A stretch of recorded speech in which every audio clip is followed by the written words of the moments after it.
கர்த்தருடைய பரிசுத்த நாமத்திற்கு மகிமுண்டாகட்டும். இந்த மாலை இந்த பைபிள் ஸ்டடி மூலமாக, செவ்வாய் ஆராதனை மூலமாக ஃபேஸ்புக் நண்பர்களுக்கும்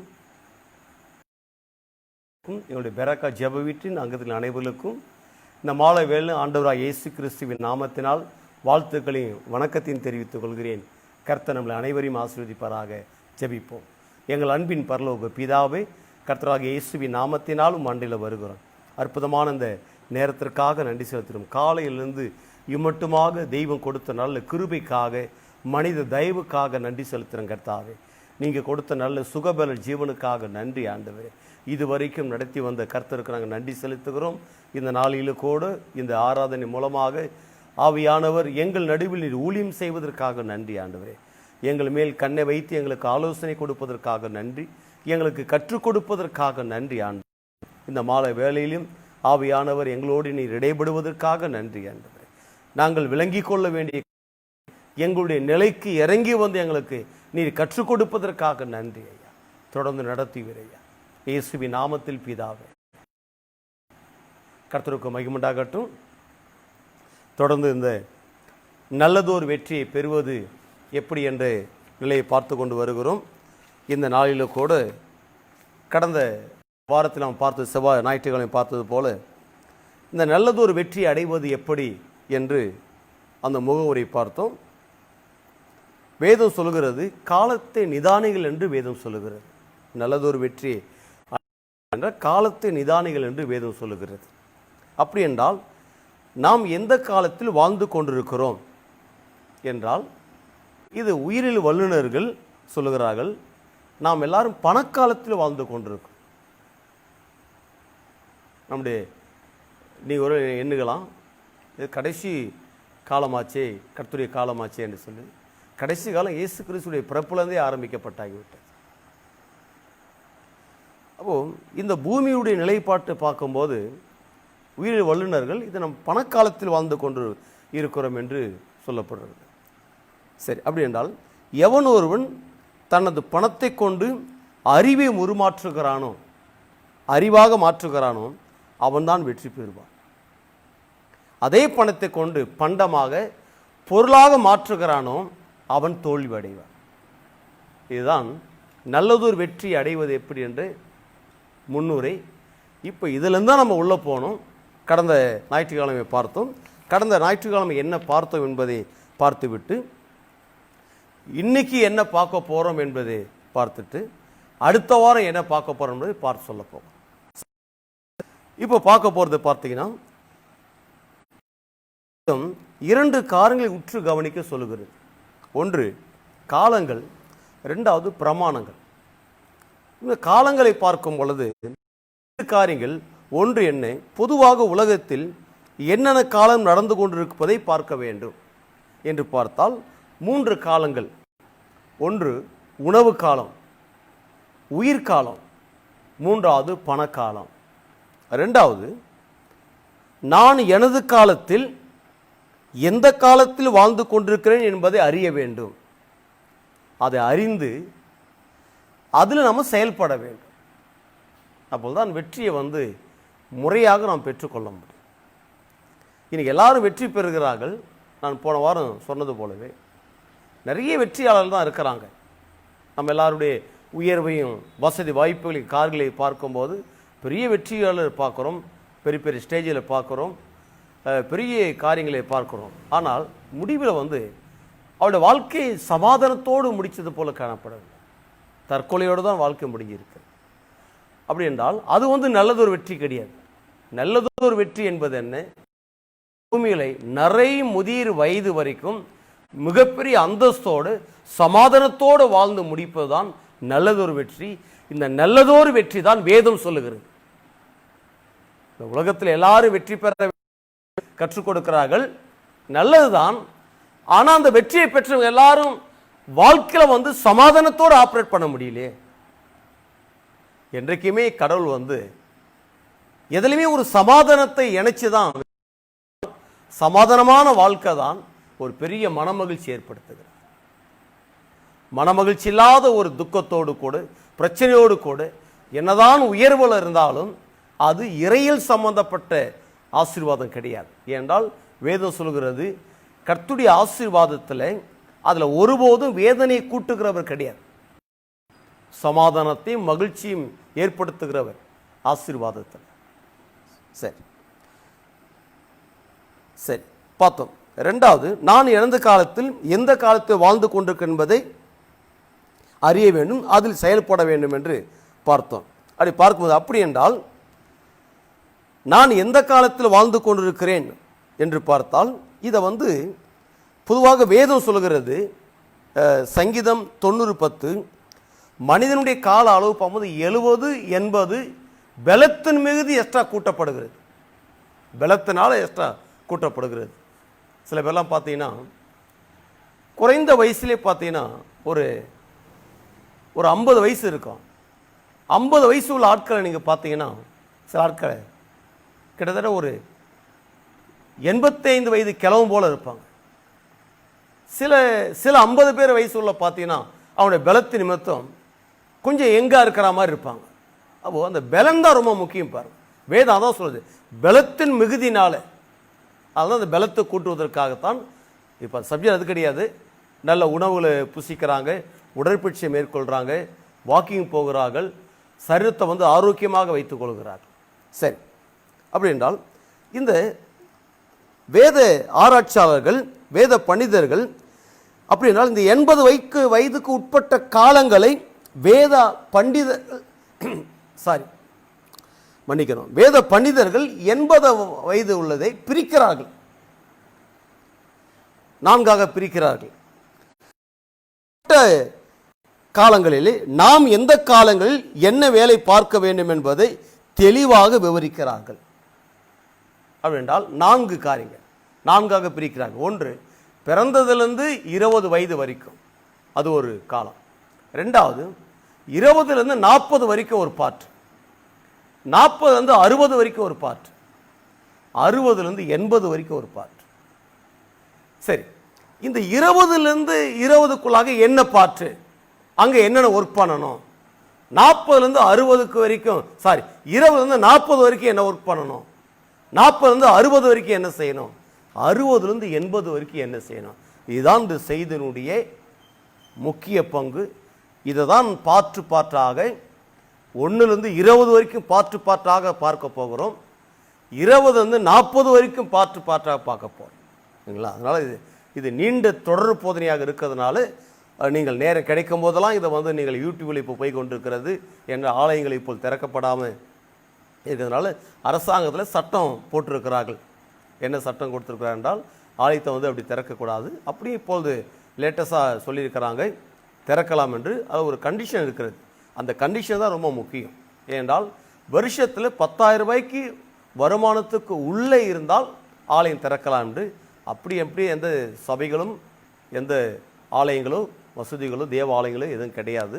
அதனால் அரசாங்கத்துடைய வார்த்தைக்கு, மத்திய அரசாங்கத்துடைய மாநில அரசாங்கத்துடைய வார்த்தைக்கு கட்டுப்பட்டு எங்களுடைய எனக்கு மேலே இருக்கிற ஸ்தாபனம் திருவொற்றூரில் பெரக்கா ஜெப வீடு என்ற ஸ்தாபனம் இருக்கிறது. அவருடைய தாயார் யாகம்மா இருக்கிறாங்க.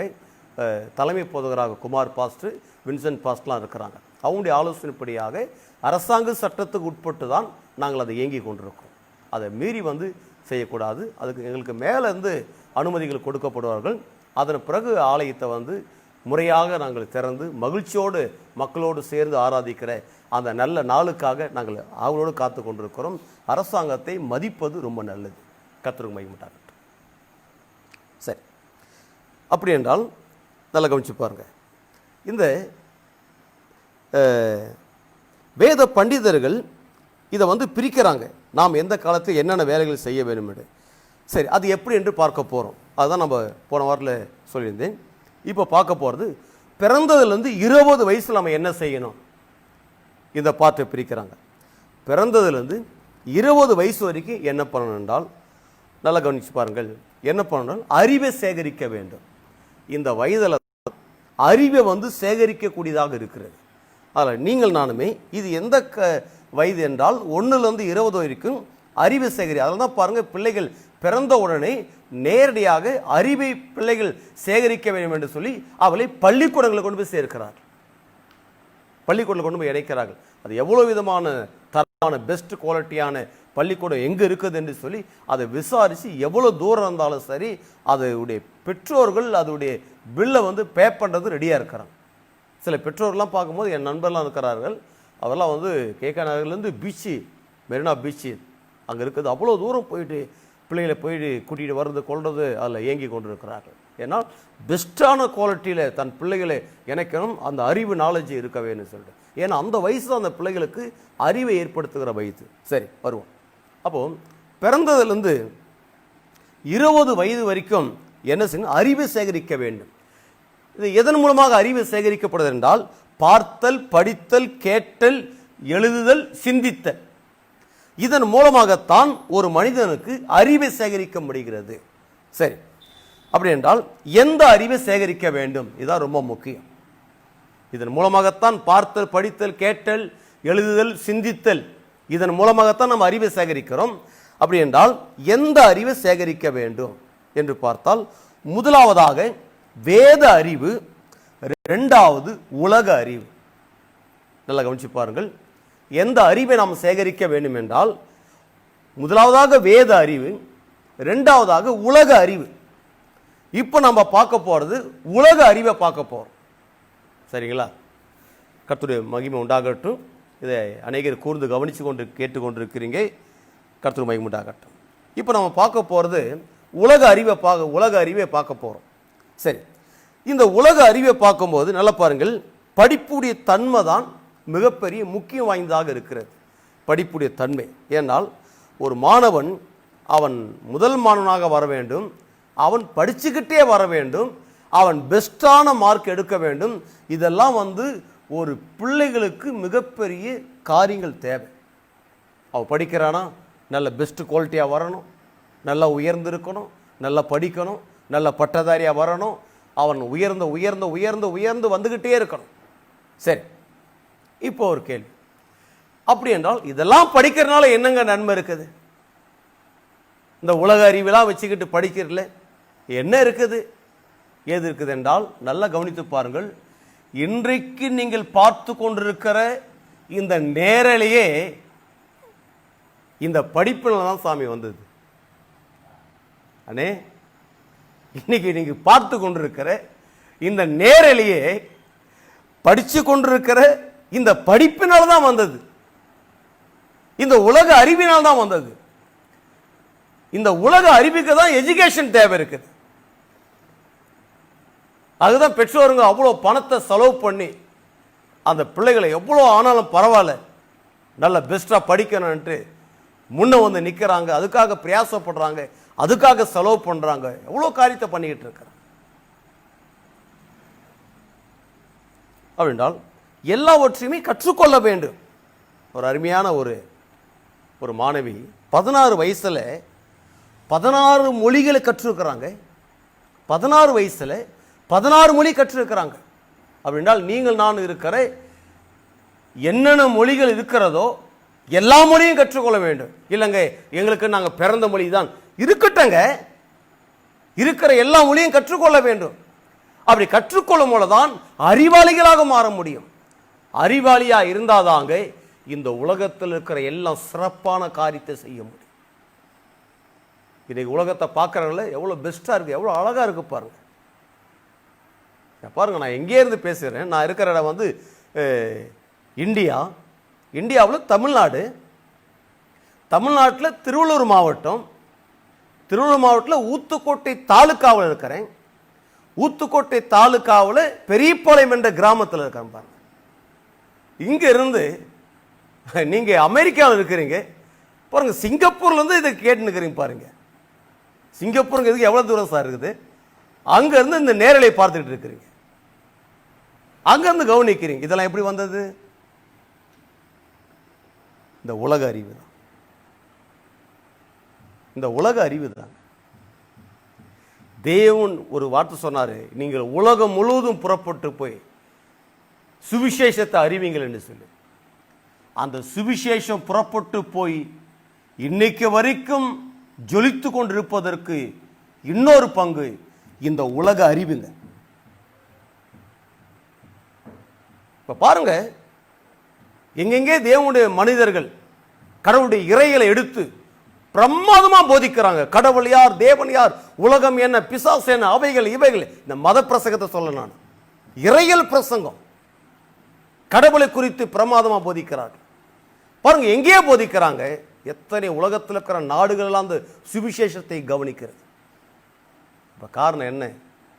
இந்த உலக அறிவு மூலமா தாங்க இன்னைக்கு சுவிசேஷம் உலகம் முழுவதும் ரீச் ஆகிக்கொண்டு. இன்னைக்கு நம்ம பார்த்து கொண்டிருக்கிற அந்த உலகம் எவ்வளவு பிரம்மாண்டமா இருக்குது, எவ்வளவு அழகா இருக்கு பாருங்க. அதை சுற்றி பார்க்கும்போது ஒவ்வொரு பில்டிங்களும் ஒவ்வொரு இயற்கை காட்சிகளுடைய அந்த வடிவமைப்புகளும் அவ்வளவு பிரமாதமா இருக்குது. நீங்க காட்டில் பார்த்த செடிங்க இஷ்டத்துக்கு வளர்ந்து இருக்குது பாருங்க. சார் நீங்க கம்பெனியுடைய வீடுடைய காம்பவுண்டுங்கள் உள்ள இருக்கிற அந்த உள்கட்டமைப்பை நீங்க பார்த்தீங்கன்னா அந்த செடியுடைய தோட்டக்கலை இருக்குது பாருங்க. அந்த தோட்டக்கலையில் என்ன டிசைன் பண்ணி வெட்டிக்கிறாங்க தெரியுமா? இந்த முடி கட் பண்ற மாதிரி முடியை கூட அவ்வளோ கரெக்டாக கட் பண்றாங்க. சில பேர் கட் பண்ணாம விட்டுறாங்க. ஆனா செடியை பார்த்தீங்கன்னா அவ்வளவு பிரம்மாண்டமா கட் பண்ணிக்கிறாங்க. இதெல்லாம் எப்படி சார்? அதுதான் சார் இந்த உலக அறிவு. எப்படி என்றால் இந்த உலக அறிவுக்கு ஸ்டீம் என்ற ஒரு வார்த்தையை பயன்படுத்துகிறாங்க. நீங்கள் அதான் சொல்ல போகிறேன். ஏன்னா உங்களுக்கு சொல்லியிருக்கிறேன், இருந்தாலும் நான் விளக்கி சொல்கிறேன். ஸ்டீம் என்ற வார்த்தையை பயன்படுத்துகிறாங்க. STEA. இந்த 5 வார்த்தை, இந்த 5 வார்த்தையுடைய கூட்டு முயற்சி தான் சார் நீங்க பார்க்கிற சினிமா துறைகள், நீங்க பார்க்கிற பல்கலைக்கழகங்கள், வானளவு பில்டிங், மிக பெரிய கட்டமைப்புகள், இன்டர்நெட்கள், மொபைல் சிஸ்டம், இந்த லைட் வெளிச்சம், சோன் சோன் சோன் என்னென்ன ஆச்சரியப்பட்டு அதிசய பூரிக்கிறீங்களோ உங்களுடைய மனசு. இதுக்கெல்லாம் இந்த 5 ஸ்டீம் என்ற STEAM என்ற இந்த 5 கூட்டு முயற்சி தான் சார் இந்த உலக அறிவு தான் உலகத்தை இவ்வளவு பிரம்மாண்டமா வச்சிருக்கு, இவ்வளவு அழகா வச்சிருக்கு. அப்படி என்றால் இந்த 5 என்னன்னு பார்க்க போறோம். முதல்ல எஸ் ஃபார் சயின்ஸ், விஞ்ஞானம். நல்லா கவனிச்சு பாருங்கள். இந்த உலக அறிவில் முதலாக இருக்கிறது என்னன்னா எஸ் ஃபார் சயின்ஸ், இந்த விஞ்ஞானம். நல்லா பாருங்கள். இந்த சயின்ஸ் மாத்திரம் அவங்க படிக்காதபடிக்கு, இந்த விஞ்ஞானத்தை படிக்காதபடி இருந்திருந்தால் இவனுடைய முகத்தை இப்படிப்பட்ட வெளிச்சத்தில் பார்க்க முடியாது. ஃபுல் பிளாக் தான் இருக்கும். இவ்வளோ அழகா டிசைன். ஒவ்வொரு நாடுகளை பாருங்க சார், நம்ம இந்தியாவில் பாருங்க, சில ஷாப்பிங் சென்டர்லாம் நீங்க பார்த்தீங்கன்னா என்ன பிரம்மாண்டமா லைட்டுங்க இருக்குது. இந்த மால் உள்ள போனோமா என்ன எவ்வளோ டெக்கரேட் லைட்டுங்க. சில சர்ச்சில் பாருங்க என்ன பிரமாதமா லைட் இருக்கு பாருங்க, அப்படியே டிசைனாக பாருங்க சர்ச்சில் பார்க்கும்போது. ஐயோ, மாலில் விட சில சபைகளை பாருங்களேன், அவ்வளோ பிரமாதமா லைட்டை கட்டி தொங்க விட்டுப்பாங்க பாருங்க. ஆச்சரியமா இருக்கும். ஒவ்வொரு விளக்குகளும் அவ்வளவு குறிப்பா இருக்கும். சரிங்க, இப்போ இந்த உலக அறிவு மாத்திரம் இல்லாதபடி இருந்திருக்கும் என்றால் இந்த விஞ்ஞானத்தின் மூலமாக இந்த வெளிச்சத்தை கண்டுபிடிச்சிருக்க முடியுமா?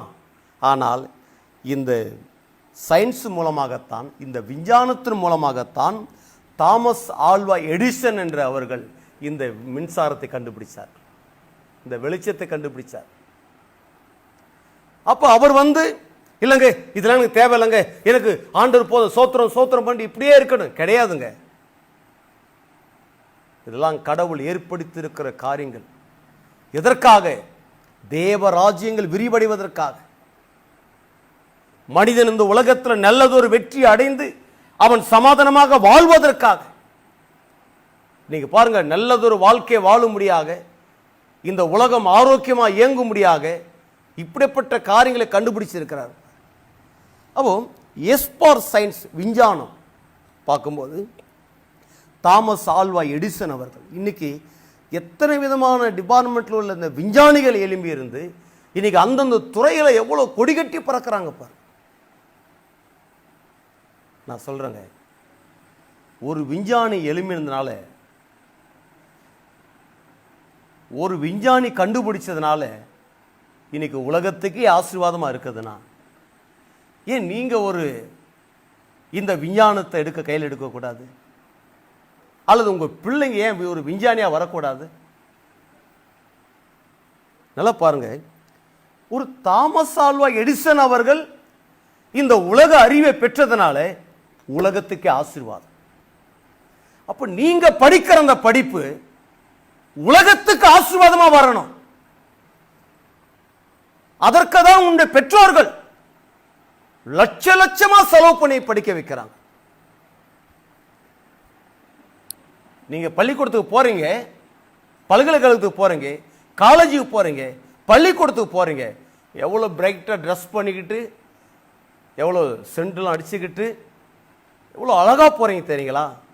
ஆனால் அதில் இருக்கிற அந்த வாசனையை பார்க்குறீங்களே, அதுக்கு பின்னால இன்னொரு வாசனை வரும் பாருங்க, உங்களுடைய பெற்றோருடைய வேர்வை வாசனை வரும். ஏன் தெரியுமா? எதுக்கு அவ்வளோ லட்சக்கணக்கான பணங்களை குறித்து படிக்க வைக்கிறாங்க? நீ ஒரு விஞ்ஞானியா மாற மாட்டேயா?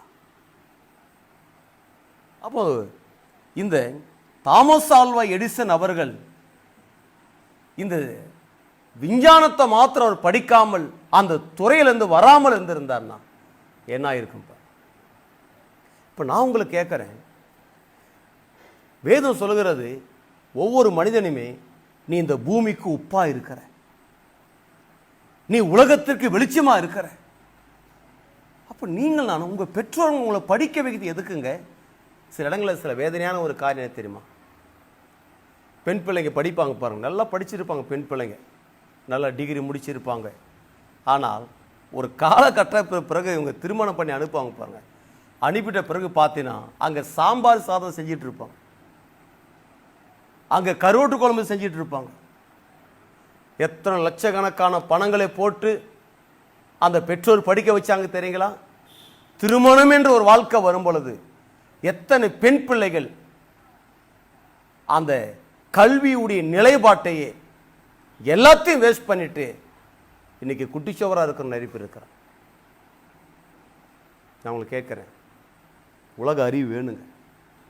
இந்த உலக அறிவு இருந்தாதான் இந்த உலகத்தை கட்டி எழுப்ப முடியும். வாழ்க்கையில் நல்லதொரு வெற்றி அடைய வேண்டும். வாழ்க்கையில் நல்லதொரு வெற்றி அடைவதற்கு இந்த உலக அறிவு நமக்கு மிகப்பெரிய அவசியம் உள்ளதா இருக்குது. அது என்ன இருக்குது என்றால், இந்த உலகத்தில் விஞ்ஞானம் என்று தேவை. ரெண்டாவது பாருங்க, டி ஃபார் டெக்னாலஜி. நல்லா பாருங்கள், இதை பார்த்தீங்கன்னா இந்த டெக்னாலஜி மாத்திரம் இல்லாமல் இருந்ததுன்னா இந்த கம்ப்யூட்டர்லாம் நீங்கள் பார்த்தே இருக்க முடியாது. இந்த டெக்னாலஜியை கண்டுபிடிச்சி இதை உருவாக்கி மேலே கொண்டு வந்தவர் தாங்க இன்னைக்கு பில்கேட்ஸ். அவர் இருக்கார் பேர், நம்பர் 1 பணக்காரனா இருக்கிற. இன்னைக்கு பேஸ்புக், கூகுள்லாம் பாருங்க, இந்த டெக்னாலஜி துறையை அவங்க படிச்சதுனால தான். இன்னைக்கு அந்த துறையெல்லாம் படிக்கலாம், இன்னைக்கு தேவனுடைய சுவிசேஷம் போகாதுங்க. பேஸ்புக் ஓனருக்காக நான் கர்த்தருக்கு நன்றி செலுத்துகிறேன். கூகுள் கண்டுபிடிச்ச நண்பர்களுக்காக நான் கடவுளுக்கு நன்றி செலுத்துகிறேன். கடவுள் அவர்களை இன்னும் ஆசீர்வதிப்பாராக. ஏன்னா அதன் மூலமாக தேவராஜ்யம் பாருங்க இந்த வினாடி பரவுது பாருங்க. எத்தனை நகரங்கள்ல, எத்தனை கிராமங்கள் வந்து இதை நீங்க பார்த்து கொண்டிருக்கிறீங்க. இந்த ஆடியோவை கேட்டுக்கிட்டு இருக்கிறீங்க. அப்ப யோசனை பண்ணி பாருங்க, இந்த உலக அறிவு மாத்திரம் இல்லாமல் இருந்திருந்தா இன்னைக்கு அவங்க நல்லதொரு வெற்றி அடைஞ்சிருக்க முடியுமா? பிரமாதமான வெற்றி அடைஞ்சிருக்கிறாங்க. பிரமாதமான ஆப்பிள் ஓனர்லாம் நீங்க பார்த்தீங்கன்னா எவ்வளவு பெரிய சாதனை பண்ணியிருக்காங்க தெரியுங்களா? இந்த டெக்னாலஜி அவங்க படிக்காம இருந்தா அப்படிப்பட்ட ஒரு ஆப்பிள் நிறுவனத்தை ஏற்படுத்தி இருக்க முடியாது. இப்போ நாம என்ன சொல்லுவோம்? இல்லைங்க, அவன் உலகத்தாங்க, எப்ப பார்த்தாலுமே பணம் சம்பாதிக்கிற குறிக்கோள். தப்புங்க.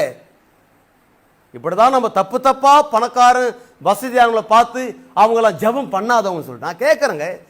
ஜபம் பண்றீங்களே, பாக்கெட்ல ஏடிஎம்ல ஏதாவது பணம் இருக்குதா? ஆப்பிள் நிறுவனத்துடைய முதலாளி சொல், எப்போ என்னுடைய வேலை பாரங்கள் அதிகமாக ஆகுதோ அப்பெல்லாம் நான் வேதத்தை அதிகமாக வாசிப்பேன். என் டிபார்ட்மெண்ட்ல எப்போ எனக்கு பணிகள் வேலை ஸ்தலங்கள் அதிகமா இருக்குதோ அப்பெல்லாம் நான் இன்னும் தேவன்ல அதிகமா ஜெபம் பண்ணுவேன். யோசனை பண்ணி பாருங்க. கடவுளை விட்டு தூரம் கிடையாதுங்க. நம்ம தாங்க எல்லாரையும் வசதியானவங்க பணக்காரனை பார்த்து தப்பாக நம்மக்கிட்ட சொல்லி கொடுத்துட்டாங்க. ஏன்னா வேதம் என்ன இயேசு சொல்லிக்கிறார்ல, ஐஸ்வர்யம் உள்ளவன் பரலோகத்துக்கு போக மாட்டான். இதை எதன் அடிப்படையில் அவர் சொன்னார், அதை விளக்குறதாங்க ஆள் கிடையாது. பண ஆசை எல்லா தீமைக்கு வேறு, கரெக்டு தான்.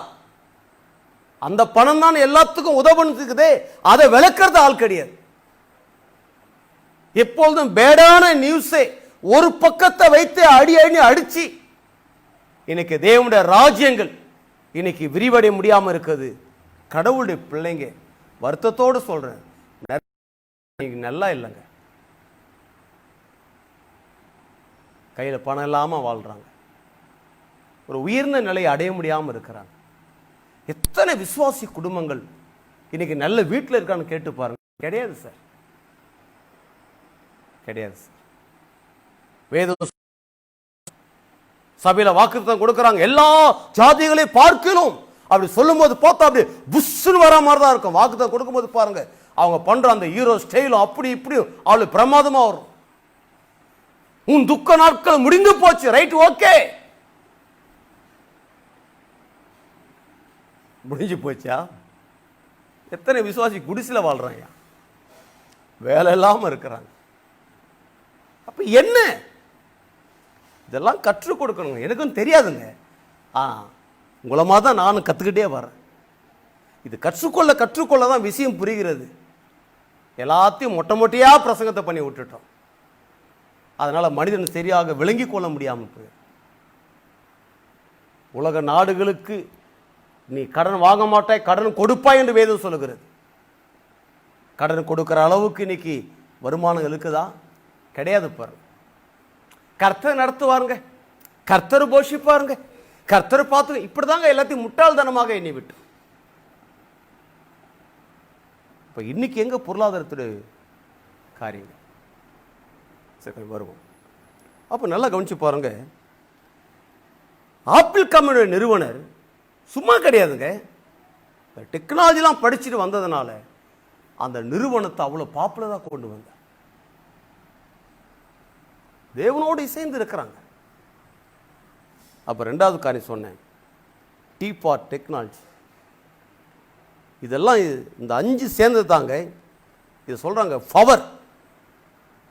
இந்த 5 கூட்டமைப்பு தாங்க இன்னைக்கு உலகத்தை இவ்வளவு அழகா ரசிக்க முடியுது. எல்லா துறையும் ரசி, என்னென்ன துறை சொல்றீங்களோ எல்லா துறையும் இந்த ஸ்டீம் என்ற வேடுக்குள்ளாகவே உள்ளடங்கிடுச்சு. இந்த 5 காரியத்துக்குள்ளாக உள்ளடங்கிடுச்சு. மூன்றாவது பாருங்க, இ பார் இன்ஜினியரிங். இது மார்க் கம்போசர் என்ற ஒரு கார் பாருங்க. இன்னைக்கு நம்ம பார்க்குறோம், எவ்வளோ பெரிய பிரிட்ஜியை பார்க்குறோம் தெரியுங்களா, மேம்பாலங்களை. இந்தியாவில் பார்க்குற மேம்பாலம் வெளிநாடுகளை பாருங்க. அப்படி சிலரில் நான் பார்த்துருக்கிறேன், இந்த வாட்ஸ்அப்பில் தான் பார்த்துருக்கிறேன், ஃபேஸ்புக்லேயும். அந்த மேம்பாலத்துக்கு பைத்தியம் மேம்பாலம். அது பார்த்தா ஒன்றுமே புரியும், இப்படி இப்படி வளைவாக இருக்கும். ஆனால் அவ்வளோ பிரமாதமாக அந்த மேம்பாலத்தை அமைச்சிருக்கிறேன். இப்படி ஒன்று போகுது, அப்படி ஒன்று போகுது, அப்படி ஒன்று போகுது. நல்லா கவனிச்சு பாருங்க, ஒரு இடத்துல சம்பாதிக்க விளைவிக்கப்பட்ட விவசாயத்தை, தொழிலை, பொருளை இன்னைக்கு இன்னொரு இடத்துல அது கடந்து வந்ததுனால தாங்க இன்னைக்கு பணக்காலத்தில் இவ்வளவு தூரம் நாடு வளர்ந்து இருக்கு. நாடு தேசம் வளர்ந்துருவதற்கு காரணம் என்ன? இந்த போக்குவரத்தை சீரமைத்தது தான். ஏனால் உலகத்தை பார்க்கும்போது 3 தான் மக்கள் வாழக்கூடிய மணல் பகுதி, மீது 3 பகுதி தண்ணீர் நிறைந்ததுங்க, கிலோமீட்டர் கணக்கு. ஆனால் இதற்கு படிச்சதனால தாங்க அவர்கள் மேம்பாலங்களை அமைச்சார்கள், ரோடுகளை அமைத்தார்கள். கடலுக்குள்ளே ரோடு, கடலுக்குள்ளே ட்ரெயின் போது பாருங்க. என்ன ஆச்சரியம் சார், எவ்வளவு பெரிய அறிவாளி பாருங்க. உலக அறிவு தேவை, நல்லதொரு வெற்றி அடைவதற்கு தேவை. இன்னைக்கு இந்த இன்ஜினியர் டிபார்ட்மெண்ட் மாத்திரம் இல்லைன்னா இவ்வளவு பிரமாதமான பிரிட்ஜை பார்த்திருக்க முடியாது பாருங்க. அவ்வளவு அருமையாக அவளெல்லாம் படிச்சு வாழ்க்கையில மேல வந்து இன்னைக்கு உயரகமான அந்த காரியத்தை அடைஞ்சிருக்கிறான். அதுதாங்க இந்த 1லிருந்து 20க்குள்ளாக இப்படிப்பட்ட காரியங்களை கட்டமைக்க வேண்டும், எழுப்ப வேண்டும். அருமையான வயசு பாருங்க, அருமையான வயது. ஒருவேளை இதை பார்த்து கொண்டிருக்கிற இந்த 1லிருந்து 20க்குள்ளாக இருக்கிற பிள்ளைங்க யாராவது இருக்கலாம், இந்த பிள்ளைகளை வைத்து கொண்டிருக்கிற பெற்றோருங்க யாராக இருக்கலாம். இதெல்லாம் எடுத்து நம்முடைய பிள்ளைகளுக்குள்ளாக அப்ளை பண்ணுவாங்க. நம்ம பிள்ளைகளை இந்த நிலையில நீங்க ஏற்படுத்தி பாருங்க. ரொம்ப வருஷம் கிடையாதுங்க, நீங்க லேட்டா பார்த்த ஆசீர்வாதம் கிடையாது, சீக்கிரம் பார்த்த ஆசீர்வாதத்தை உங்க பிள்ளைகள் மூலமா நீங்க பார்க்க முடியும். உங்க பிள்ளைகள் மூலமா பார்க்க முடியும். அடுத்தது பாருங்க, ஏ ஃபார் அக்கவுண்ட்ஸ். நல்லா பாருங்கள், இந்த அக்கவுண்ட்ஸ் பார்க்கும்போது பார்த்தீங்கன்னா வாரன் பஃபெட் இருக்கார் பாருங்க, அவர்தான் உலகத்திலே 2வது பணக்காரர். வாரன் பஃபெட் என்றவர் உலகத்திலே 2வது பணக்காரர். அப்போ இந்த அக்கவுண்ட்ஸ் டிபார்ட்மெண்ட் மாத்திரம் இல்லை என்றால் இன்னைக்கு பேங்கே இல்லை சார். பெரிய மதிப்புக்குரியவர்களும் பணக்காரர்கள் பேங்கை நாடுகிறார்கள் பணத்தை சேஃப்டி பண்றதுக்கு.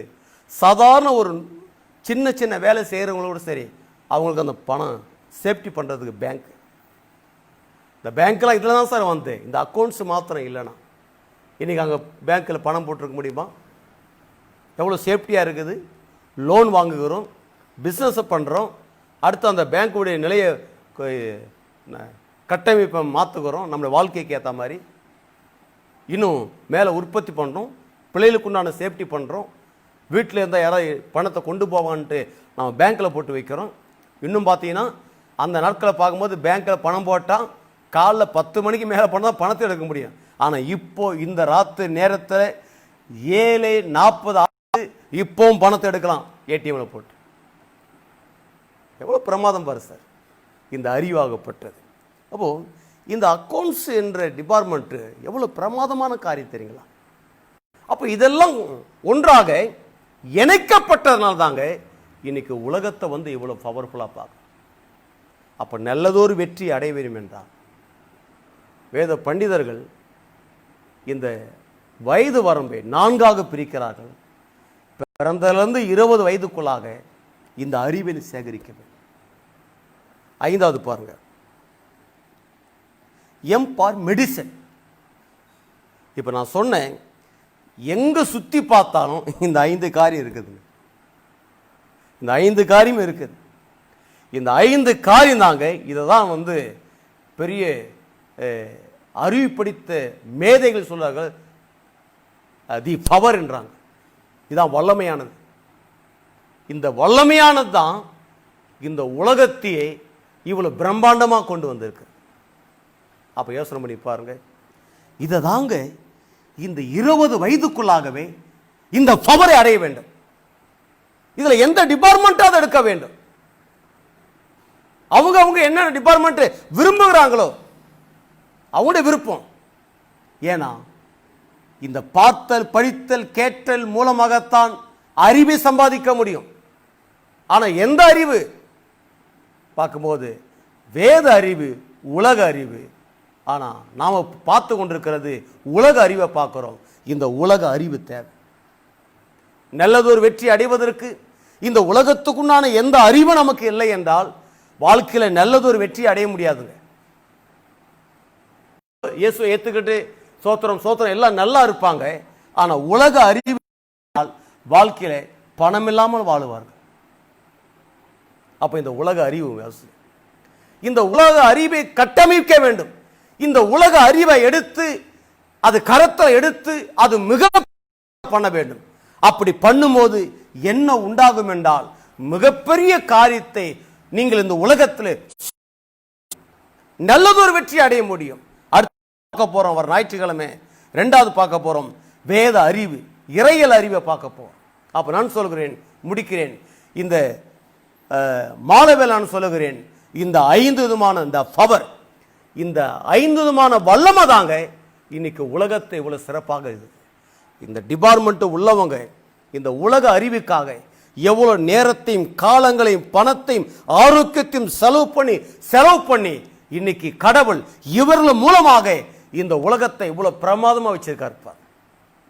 அப்ப நான் சொல்கிறேன், உங்கள் வயிற்றில் பிறந்திருக்கிற பிள்ளைகள் இதை கேட்டுக்கொண்டிருக்கிற 20 வயதுக்கு உட்பட்டவர்களாக இருக்கலாம். நீங்களும் இதன் அடிப்படையில் செயல்படும் பொழுது கர்த்தர் சொன்னதுபடி உன்னை வாளாக்காமல் தலையாக்குவேன் சொன்னார். உன்னை கீழாக்காமல் மேலாக்குவன். எப்படி? இந்த உலக அறிவை நீங்கள் பெற்றுக்கொண்டு இந்த அறிவு உங்களுக்குள்ள இருக்கும் என்றால் உங்களை எடுத்து உலக நாடுகளுக்கு கடன் கொடுக்கிற அளவுக்கு நீ பணத்தை பெற முடியும். உலக நாட்டில் இருக்கிற எல்லா சம்பத்துக்கு நீங்கள் அதிபதியாக மாற முடியும். வேதம் சொல்லுகிறது, நீ வற்றாத நீரூற்றை போல இருப்பாய், வளமிக்க தோட்டங்களை போல இருப்பாய். எப்படி? இந்த 5 விதமான இந்த பவர் உலக அறிவு இருக்கும் பொழுது ஆண்டவர் எடுத்து உங்களை எடுத்து பயன்படுத்துவதற்கு உங்களை ஆஸ்வதிப்பது தேவன் விரும்புகிறார். இவைகள் என்று எதையுமே எண்ணாதீங்க. உலக அறிவுக்காக பணத்தையும் ஆரோக்கியத்தையும் நேரத்தையும் நீங்கள் எவ்வளவு செலவு பண்றீங்களோ அந்த அளவுக்கு இந்த உலகத்தில் நீங்க மேல வருவீங்க, நீங்க சிறந்திருப்பீங்க, நீங்க பெஸ்டா இருப்பீங்க, நீங்க உயர்ந்திருப்பீங்க. ஐயோ நான் இவ்வளவு படிக்கிறேன்னு சொல்லிட்டு எண்ணாதீங்க. இதெல்லாம் விதையாக இருக்கிறது, அறுவடைகள் பார்ப்பீங்க. ஐயோ இவ்வளவு ஸ்ட்ரெயின் எடுத்து உடம்புல இவ்வளவு பலவீனம் போயிடுச்சு, நேரத்தை செலவு பண்றேன், பணத்தை செலவு பண்ணு, கவலைப்படாதீங்க. இந்த 3ம் சேர்ந்து உங்களை பின் நாட்களில் மிகப்பெரிய உலக நாடுகளுக்கு ஆசீர்வாத கருவிகளாக கர்த்தர் உங்களை மாற்ற அவர் இருக்கிறார். நான் உங்களுக்காக ஜெபிக்கிறேன். எங்கள் அன்பின் பரலோக பிதாவே, கர்த்தராகிய இயேசுவின் நாமத்தினாலும் மண்டையில் வருகிறோம். இந்த அற்புதமான மாலை பொழுதுக்காக வருகிறோம் கர்த்தாவே. ஆண்டவரே, நாங்கள் எங்கள் காலத்தில் நாங்கள் செய்ய வேண்டியது உண்டு ஆண்டவரே. இந்த பிறந்ததிலிருந்து ஒன்றுக்குள்ளாகவே இப்படிப்பட்ட காரியங்களே உலக அறிவை நாங்கள் பெற்றுக்கொள்ள வேண்டும். இதன் அடிப்படையில் நாங்கள் ஆபரேட் பண்ண வேண்டும் ஆண்டவரே. இதற்காக நாங்கள் ஆரோக்கியத்தையும், இதற்காக நாங்கள் நேரத்தையும் பணத்தையும் ஏராளம் தாராளமாக பண்ணி இந்த உலக அறிவை பெற்றுக்கொண்டு வல்லமை பெற்றுக்கொண்டு இந்த உலகத்தை இன்னும் இதைவிட பிரமாதமான நிலைக்கு கொண்டு வர ஒவ்வொருவரையும்